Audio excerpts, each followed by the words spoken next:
Sistema Michoacano de Radio y Televisión presenta.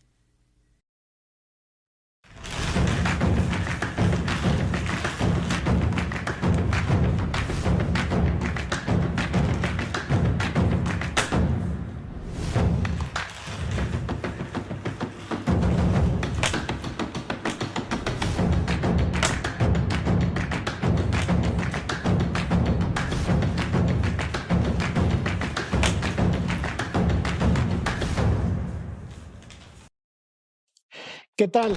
Hoy en Mula de 6 tenemos al delegado del Infonavit Michoacán, Sergio Adem, quien nos podrá decir o analizar la situación de la vivienda de los trabajadores en territorio michoacano, pero sobre todo darnos un poco más pormenores sobre un programa de rescate de vivienda en zonas habitacionales que se dicen que antes eran del Infonavit.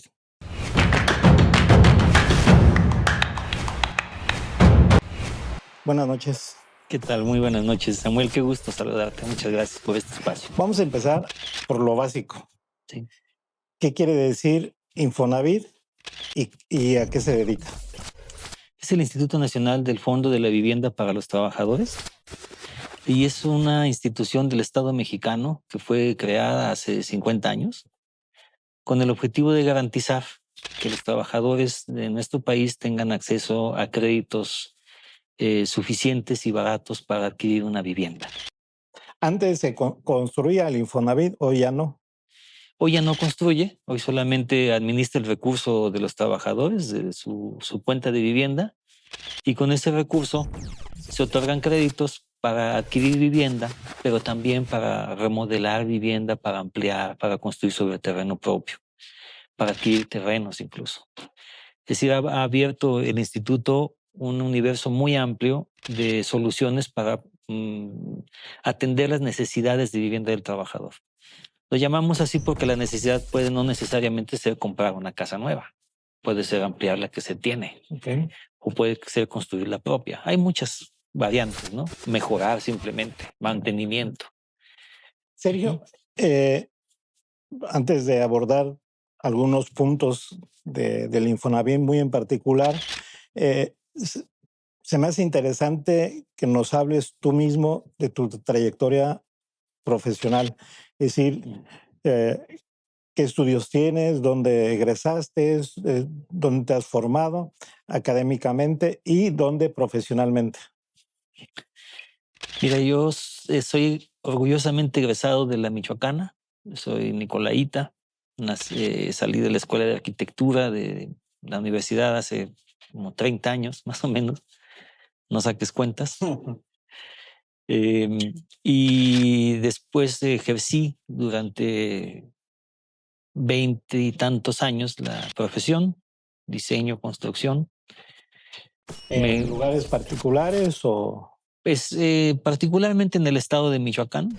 Hice algunos proyectos para el Instituto Nacional Indigenista en diferentes zonas indígenas del país, unos proyectos que eran muy interesantes de centros de desarrollo para la medicina indígena tradicional. Eso significaba atender un sector muy importante que sobre todo permiten la medicina o contribuyen con la medicina preventiva, digamos.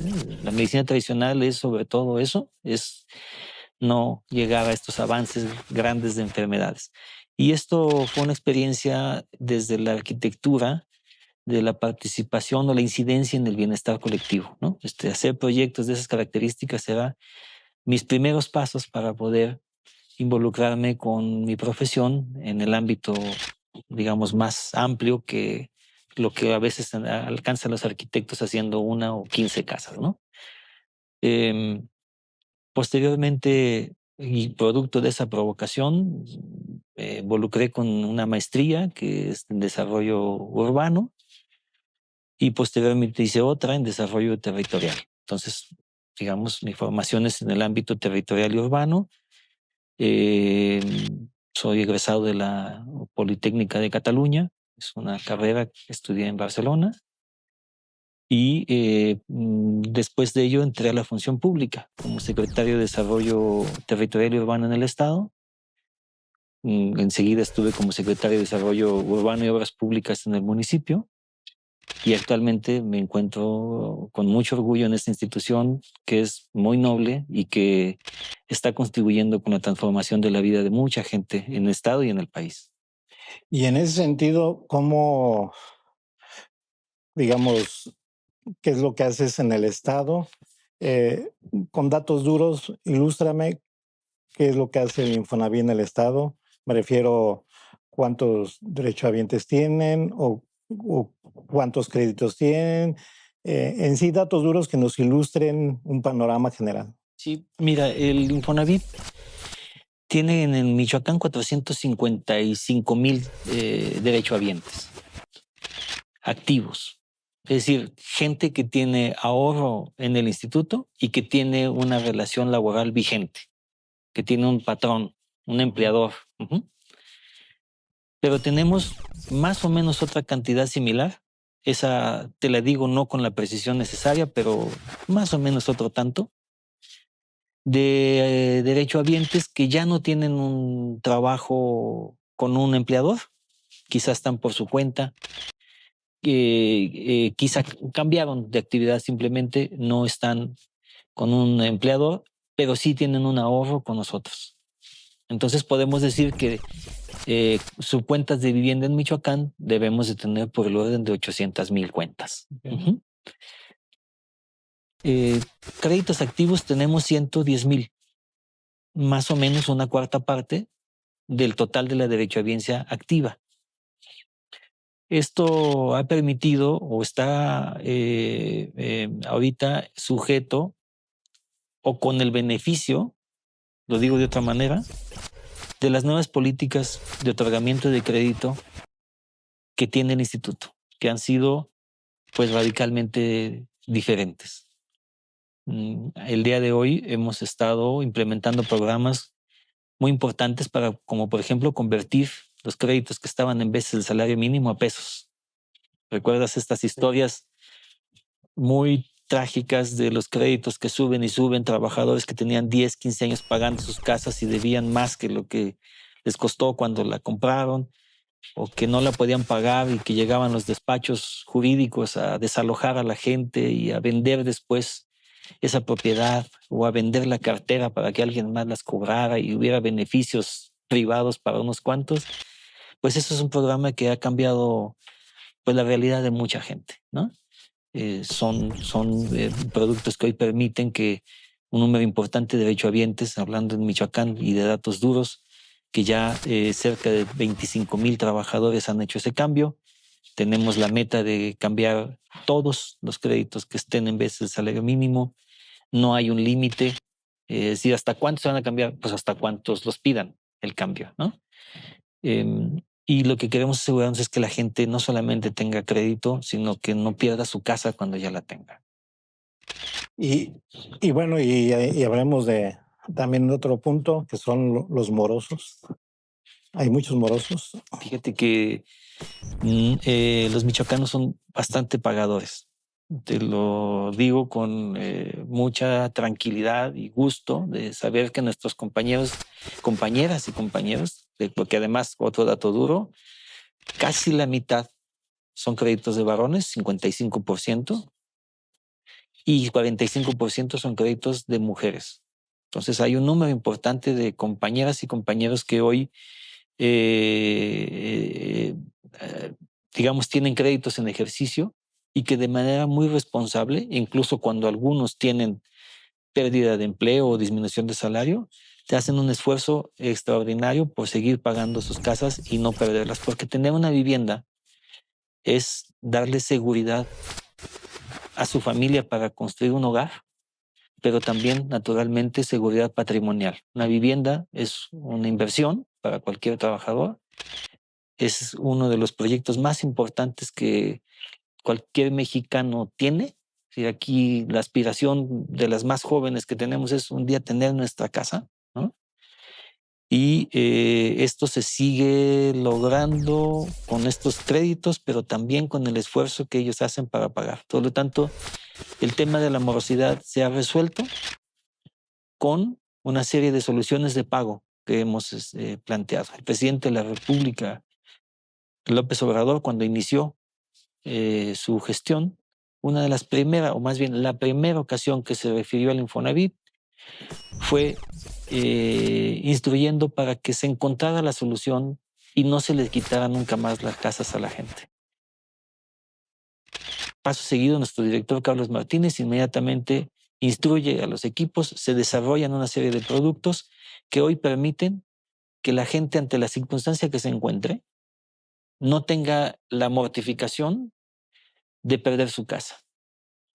Los créditos se pagan vía nómina, por lo tanto, cuando un crédito no se está pagando, el instituto entiende con sensibilidad y claridad que es porque el trabajador no tiene empleo. Cuando el trabajador recupera ese empleo, podría tenerlo incluso con un menor salario. Pudiera ser. Hay casos que se dan así, y no son pocos. Y el instituto encontró también la solución para cuando eso sucede. Hay muchas, te los digo sin mencionar nombres técnicos de los programas. Seguro de desempleo. Cuando pierdes el empleo, durante algunos meses el seguro cubre la mensualidad. Un programa que permite que si te baja el salario, se ajuste a tu salario. Otro programa que genera prórrogas. Sí, otro programa que puede acortar plazos modificando el monto del crédito. En fin, son muchas las soluciones. Incluso cuando ya hay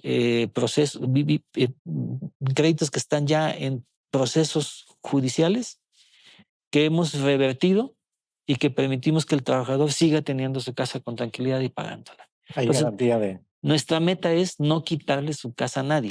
Okay. Eso es muy importante. Y esto es una solidaridad con los trabajadores que son derechohabientes del instituto. Sergio, vamos a ir a un corte y regresamos para el segundo bloque, que hablaremos precisamente sobre particularidades de los programas que tienen o de los puntos, estrategias que tienen uno por uno y la importancia de cada uno. ¿Sí? Gracias. Regresamos. De acuerdo. Sergio, siempre he tenido una curiosidad en la parte urbana, en el sentido de cómo deben crecer las ciudades o las poblaciones que concentran un número importante de habitantes. En el sentido, el crecimiento urbano debe ser horizontal, o ya se agotó ese tipo de crecimiento, tiene que ser vertical, tiene que ser híbrido, pero es evidente que las regiones del estado de Michoacán somos muy diferentes y me gustaría que me dijeras qué tipo de crecimiento es, por ejemplo, para Morelia, es el adecuado. Te me tocas el corazoncito en mi debilidad de urbanista, ¿no? Mira, en general las ciudades, incluso en el ámbito global, una forma muy sana de crecer es de manera compacta. No necesariamente tiene que ser vertical o horizontal, simplemente de manera compacta. Hay ciudades en el mundo que tienen 5 pisos, que son de las más densas del mundo, pero que están ocupando todos sus espacios internos de la ciudad. Es decir, no hay muchos baldíos, lo digo de otra manera.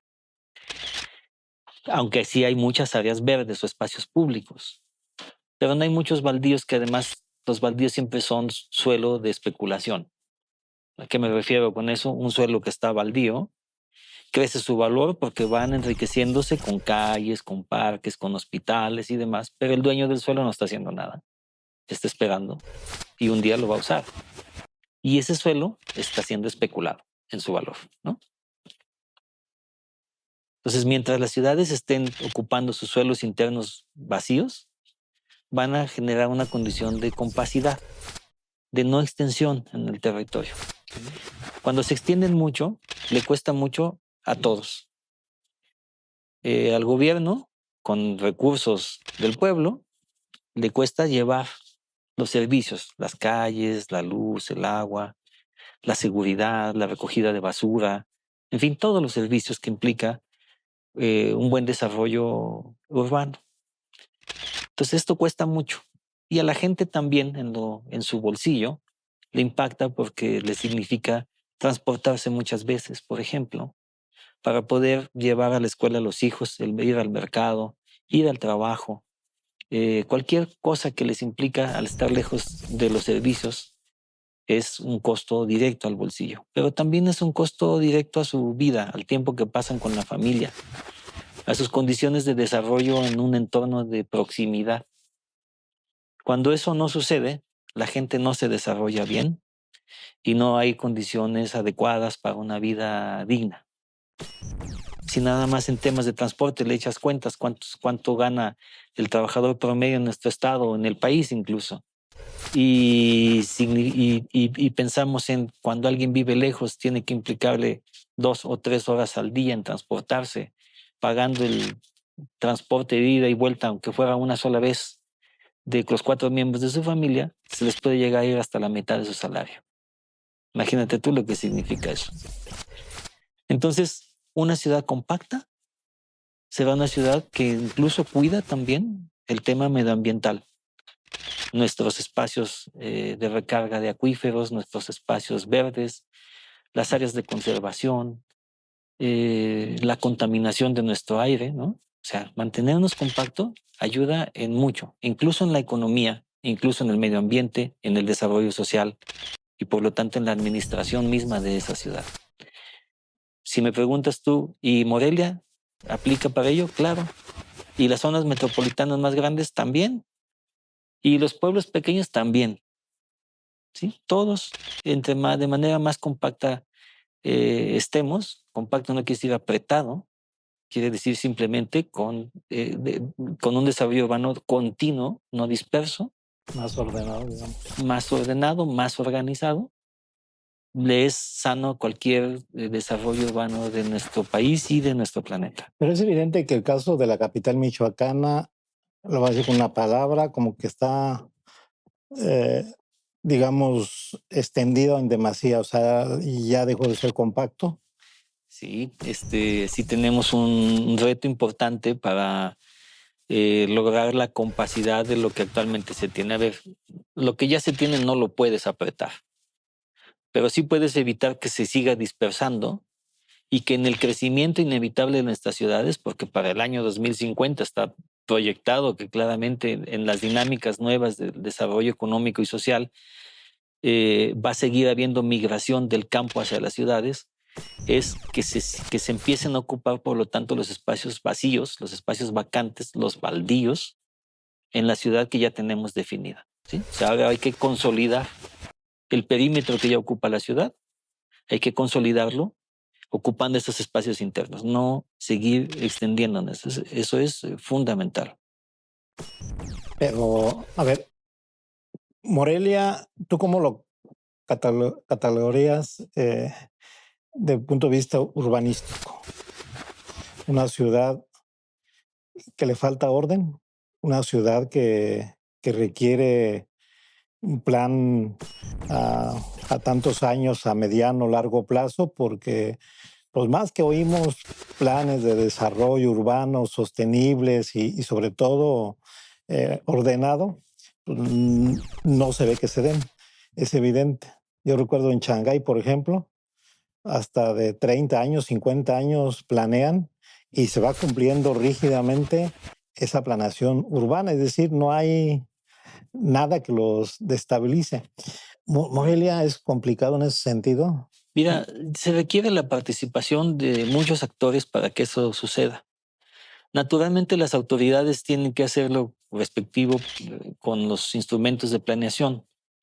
Hay más conciencia actualmente del tema. Hay muchos municipios que hoy están ya desarrollando sus planes municipales de desarrollo urbano. La SEDATU ha estado haciendo un financiamiento fuerte para que tengan apoyo los municipios y puedan tener sus instrumentos de planeación. El Estado también ha estado haciendo paulatinamente cambios correspondientes en sus documentos, en sus instrumentos. La Federación ha cambiado las políticas públicas de vivienda, que es muy importante. Cuando hablas de desarrollo urbano, fundamentalmente es vivienda. Si tú ves unas ciudades del cielo, identificaras cuánto es vivienda y cuántos son equipamientos urbanos, pues realmente la ciudad está definida por la vivienda. Entonces, cambiar la política nacional de vivienda significa incidir de manera sustancial en la forma en que se han venido gestionando los territorios urbanos. El instituto, el Infonavit, hizo un cambio en sus políticas de otorgamiento de crédito hace algunos meses. Un cambio trascendental. Ahora lo desgrano, pero es un cambio además que fue aprobado por nuestra Asamblea General. Como tú sabes, el instituto es una institución tripartita. Tiene está compuesta por 3 sectores: trabajador, empresarial y gobierno, que en una mesa grande de discusión, debate y propuestas se toman las decisiones de qué es lo que se aprueba. Y todo ese consejo, todo ese grupo aprobó una propuesta que hizo nuestra dirección general, y fue que las viviendas que son sujetas a un crédito del instituto deben de tener en un entorno máximo de 2,5 kilómetros, tomando como centroide la vivienda.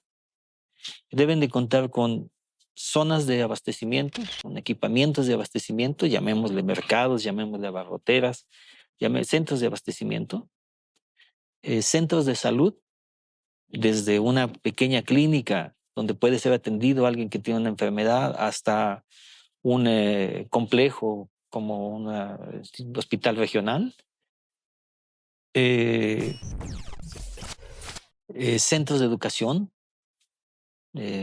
para que los chicos puedan estudiar primaria, secundaria y después ya en la universidad se tienen condiciones diferentes, que cuente con infraestructuras para movilidad y de servicios, agua, luz, drenaje, naturalmente transporte público, que cuente con densidad de vivienda y con densidad de empleo.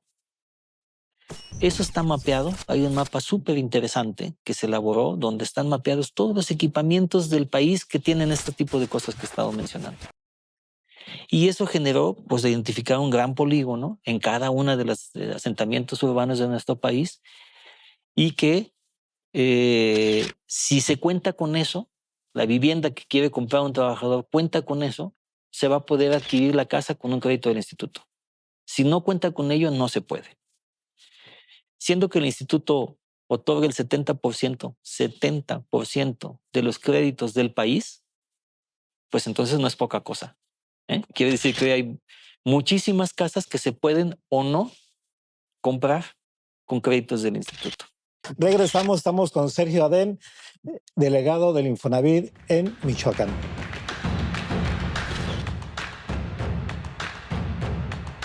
Sergio, ¿cuántos programas tiene el Infonavit que se están aplicando? Me imagino que todos en todos los estados del país, en particular en Michoacán. ¿Y en qué consisten, así muy breve? ¿Y en dónde se están impulsando más o enfatizando más? ¿En qué región? Para ver esa cuestión proporcional, en qué región requiere más esos programas y qué región requiere menos. Mira, nosotros tenemos un centro de atención a derechohabiencia en Morelia, en Lázaro Cárdenas, en Zamora y en Uruapan. Con ello te digo que es donde más movimiento hay en la colocación de los créditos, que son las ciudades que tienen, digamos, condiciones muy buenas de desarrollo urbano. Algunas tienen más retos que otras. Siempre, regularmente, las ciudades más grandes, pues están, digamos, más avanzadas en sus instrumentos de planeación y por lo tanto hablo del desarrollo urbano y por lo tanto les generan condiciones de mayor ventaja que las ciudades que son un poco más pequeñas. Los créditos del instituto, que permíteme hacer una pequeño paréntesis, diciendo que los créditos del instituto son hoy los mejores créditos de nuestro país. No siempre ha sido así. Antes del 2018 teníamos la tasa más alta de interés del país, la más alta, y la cobranza más dura. Hoy tenemos la tasa de interés más barata, menos paga de interés el que menos gana, 3.3% anual, y hasta el 10.45% quien más gana. No sube del 10.45% nuestra tasa. Cuando en la banca comercial están al 11.5%, al 12%, cuando ya después de que la publicidad pueda decir el 8.5% más el CAT, se convierte en una tasa superior a la que hoy ofrece el instituto. El tener los créditos más baratos del país obedece a que somos una institución de seguridad social y que había que reivindicarla como tal. Por lo tanto, tenía que ser la mejor oferta, tanto en la compra, es decir, tanto al adquirir el trabajador la casa con un crédito de este tipo, como después, al momento de pagarla, tenía que tener también las mejores condiciones para hacerlo. Esto ha permitido que hoy en estas ciudades que menciono se estén colocando de una manera diferente e interesante nuestros créditos. Son créditos que atienden no solamente a la construcción nueva. Parecía también que el instituto trabajaba para quienes se dedicaban a hacer vivienda, sí, y en realidad el instituto trabaja para los trabajadores, ayudándoles a solventar cada una de sus necesidades. ¿En dónde nos gustaría también colocar créditos? En el resto del estado, en donde hay mucha gente que requiere vivienda y que aún no está la oferta existente en esas localidades. ¿Cuáles serían? ¿Qué estamos haciendo para ello? ¿Sí? Ahora te respondo. Sí. Hemos estado hablando con las autoridades locales, con los presidentes municipales, y subrayo el diálogo ya avanzado que llevamos con el gobierno del estado para que participen las autoridades de los dos niveles de gobierno con suelo público. Un costo no menor, bastante importante, es el suelo. El costo del costo de la vivienda, hay un porcentaje importante que significa suelo. Si ese suelo es asequible, va a permitir que los trabajadores tengan viviendas más económicas y mejor ubicadas. Porque además, los gobiernos municipales y estatales tienen suelo en muchas ocasiones intraurbano, es decir, dentro de la mancha urbana de la ciudad. Esto permitiría condiciones de desarrollo muy importantes para la gente, porque están cerca de todo, porque está más barato el suelo y porque se pueden cumplir estas condiciones de desarrollo compacto que estábamos mencionando hace un momento. Entonces, municipios como el caso de Los Reyes, como el caso de La Piedad, de Zitácuaro, de Hidalgo, de Magabatío, de Apatzingán, o de cualquier otro municipio cuyo alcalde escuche esto que estamos diciendo y tenga interés, estaríamos con el interés de hablar con ellos, de ponernos de acuerdo, de buscar la fórmula de manera ágil, porque la gente necesita su vivienda ya, para lograr tener esa oferta que la gente está solicitando. Nosotros tenemos ahorita en el instituto una demanda potencial, es decir, gente que ya precalifica para ejercer su crédito, de 175,000 trabajadores aproximadamente. No quiere decir que los 175,000 están viendo a ver qué casa compran, pero hay un número importante de esos 175,000 que sí lo están haciendo. Y esa oferta la tenemos que generar para los trabajadores, todos, no nada más quienes se dedican a hacer desarrollos de vivienda, también pequeños constructores, medianos constructores, gobierno, en sus diversos niveles, y en la mezcla de todos podríamos generar condiciones incluso innovadoras de desarrollar vivienda para los trabajadores. Vivienda progresiva, por ejemplo. ¿A qué me refiero con vivienda progresiva? Que está pensada desde un principio para crecer según las economías de la gente, según pueden ejercer un crédito que el proyecto les permita después agregarle otra habitación o agregarle otra área que se requiera para su vida cotidiana, pero además que nos interesa mucho que tengan la posibilidad de hacerlo con una visión local. La arquitectura se globalizó. Igual la vemos aquí que en Yucatán y que en Tijuana, y que en zonas calientes y que en zonas húmedas y en zonas secas, de donde sea, a los mismos modelos de vivienda. Y esto ha ido desvirtuando la expresión local de las culturas, de las visiones, de la idiosincrasia de los pueblos, su reflejo en la arquitectura. Pensemos aquí en Michoacán, cuántos pueblos hermosos hemos conocido en la zona lacustre, por ejemplo, estas casas de adobe, enjarradas con sus tejas, que incluso se encalaban y se pintaban con una franja roja en la base de la vivienda, ¿no? Y que de pronto se han ido transformando y perdiendo esa riquísima y, por cierto, bastante bien hecha en todos los sentidos, funcionales, de temperatura y estéticos, y que vemos que de pronto hay una casa que podría estar, pues, en Belice. Sí. Es decir, se globalizó la arquitectura y se ha ido perdiendo esa identidad.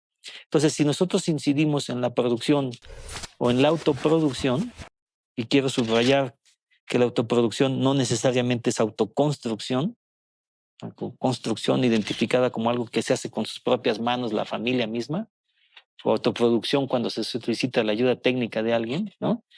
Estos dos vertientes pueden ayudar a que la vivienda en nuestro estado vuelva a tener una expresión local y atienda a las necesidades paulatinas que la gente va teniendo de vivienda.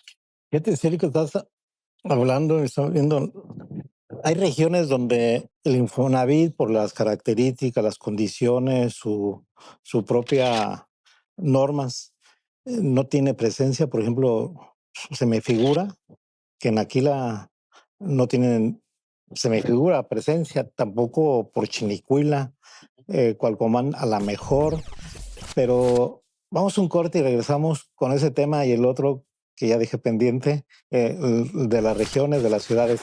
Sí. Regresamos, estamos con Sergio Adem, delegado del Infonavit en el estado de Michoacán. Quedó pendiente la pregunta de esas regiones, digamos, como la región de Tierra Caliente y la región que le llaman Sierra Costa o Costa Sierra, dependiendo de donde estés. El Infonavit tiene ahí presencia porque yo no veo muchas empresas donde puedan los empleadores tener a sus trabajadores en el Infonavit. Michoacán tiene una zona importante donde hay que trabajar mucho. Justamente es la que mencionas. La Tierra Caliente ha estado, digamos, un poco olvidada. Y hay que llevar ahí el bienestar, hay que llevar la transformación, hay que contribuir para que la gente de ahí tenga condiciones de empleo. Hay un proyecto que se ha mencionado en últimas fechas por el gobierno del estado, que me parece altamente interesante, que es desarrollar la zona de Aquila, donde está esta empresa minera que genera condiciones de trabajo. Estoy enterado de que incluso están elaborando el plan estratégico de la zona e incluyendo el plan municipal de desarrollo urbano de Aquila. Eso es interesante, un municipio pequeño ya hablando de su plan de desarrollo urbano en medio de un proyecto que tiene ambiciones interesantes. Pero se me hace interesante lo que estás diciendo porque es una zona, es un municipio indígena náhuatl en donde tiene muchas riquezas naturales, no están explotadas. Sí. Y se me hace así como increíble porque ha habido mucha necedad o desconfianza por implementar acciones de desarrollo. Sí. Por eso me llama la atención. Bueno, supongo que no supongo, estoy convencido de que una forma eficaz de sacar del rezago a las comunidades, a las ciertas zonas, es llevando condiciones de desarrollo, llevando empleo, llevando cultura, llevando servicios de salud, llevando cultura. Quizá corrijo un poquito, la cultura está ahí. Sí. La zona indígena de la costa de nuestro estado es muy potente y hay que contribuir para que se conserve y se potencialice lo que ya existe en la zona. Pero hay que llevar salud y hay que llevar empleo y hay que llevar vivienda, ¿no? Tenemos que generar condición para que exista vivienda digna para los trabajadores, asequible, económica, con identidad cultural, para que la gente quiera estar ahí. No puedes pensar en ir a trabajar o ir a cualquier actividad si no tienes dónde guarecer a tu familia y donde tú también vivir y generar un espacio de vida, ¿no? Fíjate que estamos hablando de Aquila, la costa michoacana ha de tener 235, 36 kilómetros y son 3 municipios, Lázaro, Aquila y Coahuayana. Y esa zona de Aquila, insisto, le falta mucho desarrollo de todo tipo, pero pegado está el municipio de Lázaro, Sí. con una ciudad joven. Cuando yo vivía allá, se le veían vicios ya de vicios viejos, de los que tienen las ciudades que tienen muchos años, Sí. con un desarrollo que iba bien, ordenado. ¿Cómo ves tú Lázaro Cárdenas desde el punto de vista urbano? Sí tiene pues también retos importantes. Lázaro Cárdenas consideramos, y perdón que lo vuelva a sacar a la luz, estoy en un instituto que se dedica a ello, pero tiene que generar soluciones de vivienda para la gente que está ahí. Esa ciudad tiene que ser atractiva para los trabajadores, pero también para los inversores, ¿por qué no? Para todos. Empresas que quieran llegar a instalarse ahí tendrían que tener pues también buenas condiciones para que la gente que va a trabajar viva en la ciudad. ¿Cómo se tiene que lograr eso? Pues de la mano, naturalmente, con las autoridades. El instituto ha financiado una serie de participaciones de las Naciones Unidas, es decir, en acuerdo con Naciones Unidas Hábitat, que es la Agencia para el Desarrollo Urbano.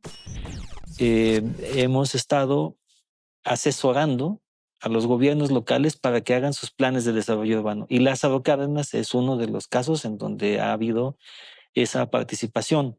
Nosotros estamos convencidísimos, como también las autoridades estatales y la misma autoridad local de Lázaro Cárdenas, de que es un área de grande oportunidad para el desarrollo no solamente de la propia ciudad o del municipio, sino de todo el estado. Lázaro Cárdenas es la puerta de entrada del Pacífico, de Asia hacia el Pacífico y a Norteamérica, y ahí es un tema de estar seguramente bien articulados entre todos los actores, iniciativa privada, pero fundamentalmente las autoridades marcando una nueva política pública para que se generen más condiciones de desarrollo, no solamente la industrial. No podemos pensar en desarrollo de una zona si no empezamos pensando en el bienestar de la gente que va a vivir en esa zona. De nada sirve pensar en desarrollo industrial si no tenemos anticipado qué condiciones va a tener la gente que va a ir a trabajar esas industrias. Pensar en la gente debe de ser el centro de nuestras decisiones y después las siguientes acciones que se puedan hacer. Lázaro Cárdenas tiene una gran oportunidad y Lázaro Cárdenas cuenta con todo el apoyo de esta institución, como son todos los municipios de nuestro estado.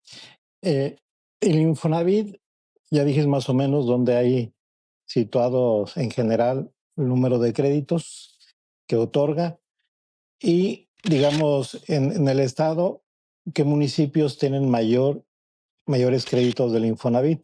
Porque me estás hablando de Lázaro Cárdenas y por el potencial y por su capacidad industrial portuaria, pues es evidente que tienen ahí ustedes una gran cifra, ¿no? Sí. De créditos. Sí, mira, donde más se colocan créditos en el estado es en la ciudad de Morelia y su zona metropolitana, Tarín, Chaval, Obregón. También es el caso de Zamora, igual en la región de influencia de Zamora, y Lázaro Cárdenas y Uruapan más o menos a la par. Esas son las 4 zonas importantes en el estado donde más se coloca. No quiere decir que no coloquemos en otros lados, sino que ahí es donde se concentran la mayor parte de los créditos del instituto. Estamos con mucha expectativa de que las políticas de otorgamiento de crédito que hemos implementado permitan hoy a gente que en otros municipios antes no podía ejercer un crédito en virtud de que no había la oferta para comprar una casa nueva, porque eso era a donde se concentraban nuestros créditos, que hoy puedan hacerlo en virtud de que, por ejemplo, damos créditos para comprar un terreno o damos créditos para construir sobre ese terreno o damos créditos para que se atraiga la deuda de un banco hacia el instituto en virtud de que hoy tenemos las mejores condiciones que cualquier institución crediticia del país. Además, tenemos un ahorro, que significa que tú ocupas un crédito de 500,000 pesos o de 300,000 pesos y tienes con nosotros 100, pues entonces ocupas menos 100 de lo que estás pensando o que estás considerando que cuesta la propiedad. Eso no sucede con las instituciones bancarias. Allá no solamente no aprovechas tu ahorro, sino tienes que dar un enganche para que puedas entonces ejercer el crédito. Con estos nuevos programas que tenemos, estamos incidiendo en que en otros municipios que históricamente no han tenido créditos puedan los trabajadores ejercer un crédito para alguna solución de vivienda. Estamos pensando o hemos cambiado la lógica de la meta en la colocación del crédito, porque antes se hablaba de número de viviendas. Antes se hablaba, imagínate tú, y lo cita siempre de manera muy elocuente nuestro director general, tenían un creditómetro en oficinas centrales, como si nuestro interés fuera colocar créditos porque tenemos que mover los recursos por un tema de productividad y de dividendos, ¿no? Pero no, somos una institución de seguridad social. ¿Cómo podríamos estar otorgando créditos a la gente de casas que no se usaban, que se abandonaban, que se vandalizaban, que a la gente no le servían o que le costaba mucho vivir en esa zona en todos los sentidos, en temas de seguridad, en temas de costos, en temas de todos los sentidos? ¿De qué se debía colocar un crédito que iba dirigido a ese fin, sino ayudar a la gente? Entonces la lógica cambia. No es un tema de créditos en número, sino es un tema de créditos en calidad y en solución eficaz a las necesidades de la gente de nuestro país. Vamos a otro corte y regresamos y bueno, pues establecer que me acuerdo que antes los fraccionamientos del Infonavit decían que eran casas huevito, ¿no? Y pie de casas y no sé qué. Pero vamos a ver ahora la gente que puede adquirir con un crédito que den ustedes. Regresamos, estamos con Sergio Adem, delegado del Infonavit en Michoacán. Te decía yo hace rato que antes decir Infonavit como que era algo como para pobres, gente jodida, incluso hasta socialmente, y porque eran unas casas de pie de casa que le llamaban, decían que eran unos huevitos por ser muy diminutivas, por decirlo, las casas del Infonavit. Y hoy muchos de esos complejos habitacionales están como descuidados en muchos sentidos y abandonados en otros, ¿no? Sí. ¿Tú cómo visualizas esto? Mira, eso que sucedió, ese crecimiento desmedido de las ciudades en virtud de la producción de vivienda en zonas periféricas y de manera masiva, era una visión neoliberal, sin duda alguna, para solventar las necesidades de la gente. Eso no es una práctica que hoy se está impulsando, al contrario, estamos tratando de mitigar los daños que eso ha generado a la sociedad fundamentalmente y también a nuestro medio ambiente. Y desde la Federación, desde la SEDATU como cabeza de sector y la participación de otras instituciones como la CONAVI, como el Infonavit, como FOBISTE, se han estado implementando el rescate de unidades habitacionales. No es desconocido para nadie el nivel de dificultades que enfrenta la gente que vive en lugares como Misión del Valle, por decir algo, que hay un problema bastante importante en muchos sentidos, y que la gente tiene que sortear dificultades desde seguridad, desde abandono de las zonas, desde la infraestructura que tiene el fraccionamiento, las calles que han estado dañadas y que parece que nadie atiende estos rezagos, estos retos tan grandes que se le presentan a la gente. Entonces, tenemos que aportar todas las instancias correspondientes lo que se necesita hacer para que eso se regenere. Tenemos identificadas cuáles son las unidades en riesgo, así le hemos llamado. Okay. En riesgo significa que tienen este tipo de retos y que necesitamos naturalmente el interés y la participación de los gobiernos locales en donde están estas unidades. Poder generar condiciones diferentes para la gente ahí, sin duda alguna, es un acto de sensibilidad y de humanismo. Aquí nos interesa mucho que las autoridades reaccionen a esta iniciativa que tiene la Federación. Lo hemos hecho público en varias ocasiones. Nosotros estaríamos con mucho interés de que alcen la mano para que efectivamente se puedan desarrollar.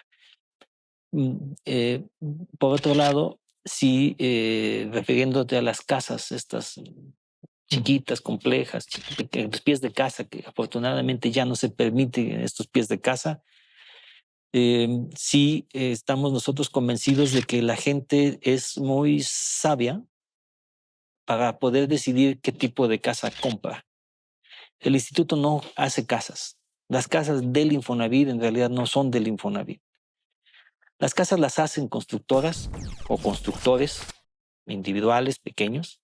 Constructoras me refiero a la empresa, o constructores me refiero a quienes se dedican a volúmenes menores. Y esas viviendas las elige el trabajador. Y nosotros le damos el recurso al trabajador para que compre esa vivienda, que hoy debe de cumplir con los componentes que mencionaba hace 3 segmentos. Salud, educación, abastecimiento, infraestructura de servicios, infraestructuras de comunicación, densidad de empleo y densidad de vivienda. Pero nosotros confiamos mucho en que también la gente pueda resolver mediante procesos de autoproducción sus necesidades de vivienda. Se sigue cuestionando mucho si la autoproducción es la panacea. Pues nada más les comparto un dato. En nuestro país, más o menos el 70% de la vivienda ha sido autoproducida. ¿Sí? O sea, todas las casas que podemos ver en el entorno próximo, tú piensas en cada una de ellas, en la que está aquí a 50 metros, y vas a decir, esa no la hizo una constructora. Esa la debe haber hecho algún arquitecto, algún ingeniero, algún maestro, atendiendo las solicitudes del que hoy vive en esa casa. Házmela de 3 pisos, házmela más para acá, ¿no? O sea, no la hizo el trabajador con sus manos. Quiero ser enfático en que es autoproducción. No la hizo el trabajador con sus manos. El trabajador solicitó a alguien que la hiciera, pero con características particulares. Entonces, si casi todas nuestras ciudades, o más bien todas nuestras ciudades casi están hechas con autoproducción, ¿por qué no seguir haciendo autoproducción? Que por cierto no se caen, no están, ¿no? Porque la crítica es que no saben construir, no se dedican a eso, les va a quedar mal, no lo hagan así, ¿no? ¿Por qué no hacerlo atendiendo a las necesidades particulares de quien va a usar la casa? Y además quien va a usar la casa está muy empeñado en asegurarse de que el que la está construyendo sí le ponga el buen material, ¿no? Sí, la garantía. Entonces la autoproducción es muy buena, es seguramente una condición que la gente pudiera reflexionar y cuando, o considerar, no quiero decir reflexionar, pudiera considerar y darse cuenta de que podrían volver a hacerse casas en una condición bastante buena de calidad y por cierto, muchas muy bonitas, la mayoría, ¿no? Atienden a la visión del usuario y que esto ayudara a solucionar hoy o a cambiar el rumbo de hacer vivienda en nuestro país. ¿Cómo está la situación de la industria de la vivienda en el estado, en territorio michoacano? Porque, bueno, tú atiendes el Infonavit, pero el entorno, el contexto lo tienes, ¿no? Es decir, va subiendo, baja, se aminora, hay un suspenso en el crecimiento, desarrollo de la industria de la construcción, en el caso de Michoacán, porque hay muchos constructores que se quejan de que no hay, digamos, ese desarrollo que ellos creen que debe de haber. Lo que es cierto es que hoy la gente está cambiando de decisión de qué tipo de propiedades comprar. Es decir, si no se está produciendo mucha vivienda nueva, es porque ha disminuido la demanda respecto a adquirir ese tipo de vivienda. En el instituto simplemente se ha modificado cuántos créditos se colocan para vivienda nueva y cuántos para vivienda existente. Antes era 55% iban para vivienda nueva y 45% para vivienda existente. Hoy cambió. Hoy casi el 55% es de vivienda existente y el 45% para vivienda nueva. Es decir, está tomando una decisión diferente la gente. ¿A qué atiende? Pues a la lógica de lo que hemos venido mencionando. La gente quiere casas que estén cerca de todos los servicios que hemos venido mencionando. Incluso hasta el tema de las viviendas, de los fraccionamientos cerrados. ¿Qué es más seguro? Lo dejo como pregunta al aire sin sugerir una respuesta. Una vivienda en un fraccionamiento cerrado que está aislado y lejos de todos los servicios, o una vivienda que no está en un fraccionamiento cerrado dentro de una ciudad donde hay muchos servicios y gente en la calle. Sergio Adem, delegado estatal del Infonavit Michoacán, te agradecemos. Te agradezco a ti, Samuel, y al sistema de radio y televisión que han sido tan generosos de brindarnos este espacio. Bien, llegamos a culminar con este programa. Gracias.